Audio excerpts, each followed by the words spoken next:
집주인 여러분, 그리고 세입자 여러분.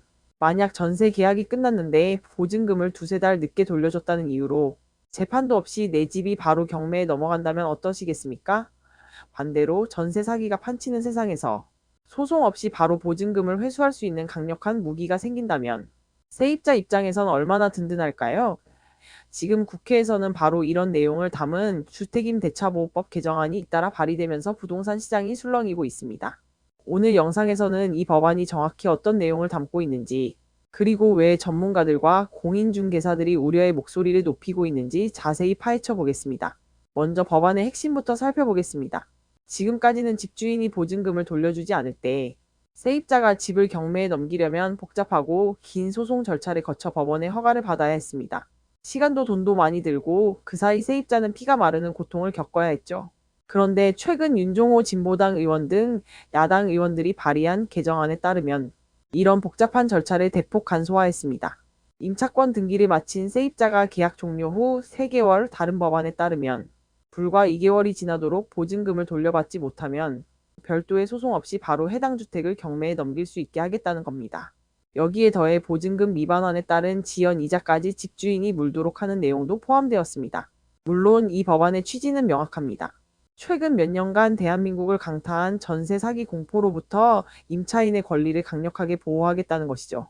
하지만 시장의 반응은 기대보다는 우려가 앞서는 모양새입니다.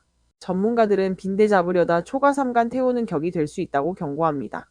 보통 집주인들은 새로운 세입자를 구해 그 돈으로 기존 보증금을 내주곤 하는데 시장 상황에 따라 세입자 구하는 게 조금 늦어질 수도 있거든요. 그런데 고작 3개월 늦어졌다고 멀쩡한 집을 바로 경매로 넘겨버리는 건 과도한 사유재산권 침해라는 지적입니다. 더 큰 문제는 실효성입니다. 김인만 부동산 연구소장은 아주 현실적인 지적을 했는데요. 전세 사기가 주로 발생하는 빌라는 어차피 경매에 넘겨도 인기가 없어 낙찰받을 사람이 없다는 겁니다. 즉 진짜 전세 사기를 막는 데는 별 도움이 안 되고 오히려 거래가 활발한 아파트 시장에만 대혼란을 줄 수 있다는 거죠. 이뿐만이 아닙니다.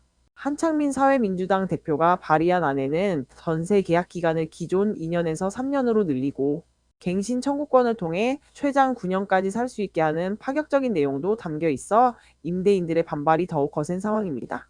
불똥은 공인중개사들에게도 튀었습니다. 개정안에는 임대차 계약서에 사실과 다른 내용을 적으면 집주인뿐만 아니라 공인중개사에게도 1,000만 원 이하의 과태료를 부과하는 내용이 포함됐는데요. 중개사들은 우리가 무슨 수사권이 있냐며 억울함을 호소하고 있습니다. 특히 다가구 주택의 경우 다른 호실의 선순위 보증금이 얼마인지 중개사가 확인할 권한이 전혀 없습니다.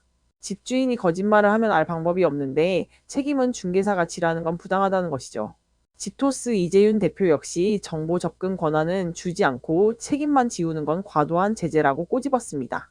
세입자의 눈물을 닦아주자는 선한 취지로 시작된 법안이지만 현실이라는 벽 앞에서 격렬한 논쟁을 불러일으키고 있습니다. 보증금을 제때 돌려받지 못하는 세입자의 고통을 해결하는 것이 급선무인 것은 맞지만 그것이 시장의 질서를 무너뜨리거나 억울한 피해자를 또다시 양산해서는 안 될 것입니다. 과연 국회는 임차인 보호와 재산권 침해 사이에서 지혜로운 합의점을 찾을 수 있을까요?